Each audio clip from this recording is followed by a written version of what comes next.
ವಿಪಕ್ಷ ಅಡ್ಜಸ್ಟ್ಮೆಂಟ್ಗೆ ಅಧಿವೇಶನ ಬಲಿಯಾಗ್ತಾ ಇರುವಂತದ್ದು. ನಾಗೇಂದ್ರ ರಾಜೀನಾಮೆ ಗದ್ದಲಕ್ಕೆ ಸದನ ಮುಕ್ತಾಯವಾಗಿದೆ.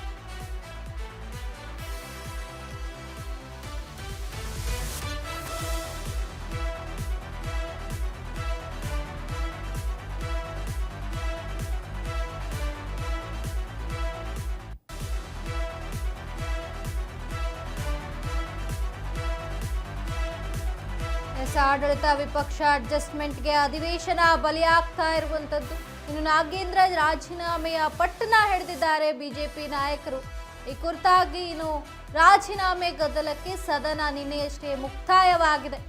ಇನ್ನು 3 ದಿನಗಳ ಮುಂಚೆ ಅಧಿವೇಶನ ಮುಕ್ತಾಯವಾಗಿರುವಂಥದ್ದು. ಯಾಕಂತಂದ್ರೆ ಆಗಸ್ಟ್ 13ರಿಂದ ಆಗಸ್ಟ್ 27ರವರೆಗೆ ನಡೆಯಬೇಕಾಗಿದ್ದ ಅಧಿವೇಶನ ಈಗ ನಿನ್ನೆಗೆ ಅಂದ್ರೆ 3 ದಿನಗಳ ಮುಂಚೆಯೇ ಮುಕ್ತಾಯವಾಗಿದೆ.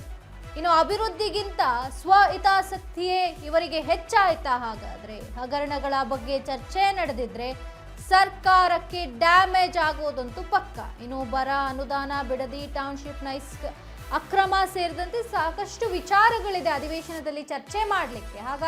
ಅದೆಲ್ಲ ಬಿಟ್ಟು ಅಭಿವೃದ್ಧಿಗಿಂತ ಇವರ ಸ್ವಹಿತಾಸಕ್ತಿ ಇವರಿಗೆ ಹೆಚ್ಚಾಯ್ತಾ ಅನ್ನುವಂತಹ ಪ್ರಶ್ನೆ ಕೂಡ ಇಲ್ಲಿ ಕಾಡ್ತಾ ಇರುವಂತದ್ದು.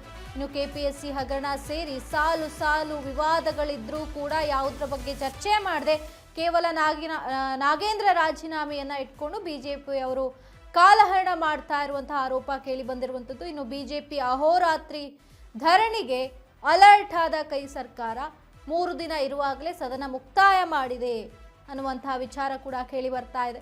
ಇನ್ನು ಕಾಟಾಚಾರಕ್ಕೆ ಸದನ ಕೈ ತೊಳೆದುಕೊಂಡ್ರ ಹಾಗಾದ್ರೆ ಸರ್ಕಾರ ಅಂತ. ಇನ್ನು ಜನರ ಸಮಸ್ಯೆಯನ್ನ ಚರ್ಚೆ ಮಾಡದೆ ಅಧಿವೇಶನ ಮುಕ್ತಾಯ ಮಾಡ್ಲಿಕ್ಕೆ ಹೇಗ್ರಿ ಸಾಧ್ಯ? ಇವರ ಸ್ವಹಿತಾಸಕ್ತಿನೇ ಇಲ್ಲಿ ಹೆಚ್ಚಾಯ್ತಾ? ಹಾಗಾದ್ರೆ ಒಬ್ಬ ಸಚಿವನ ರಾಜೀನಾಮೆ ಅನ್ನುವಂತಹ ವಿಚಾರವನ್ನ ಇಟ್ಕೊಂಡು 1 ವಾರಗಳ ಕಾಲಹರಣ ಮಾಡಿಕೊಂಡೇ ಬಂದ್ರು. ಇನ್ನು ಉಳಿದಂತಹ ವಿಚಾರಗಳ ಗತಿ ಏನು? ಹಾಗಾದ್ರೆ ಬರ, ಅನುದಾನ, ಬಿಡದಿ, ಟೌನ್ಶಿಪ್, ನೈಸ್ ಅಕ್ರಮ, ಹೀಗೆ ಸಾಕಷ್ಟು ವಿಚಾರಗಳಿದೆ ಚರ್ಚೆ ಮಾಡೋದಕ್ಕೆ.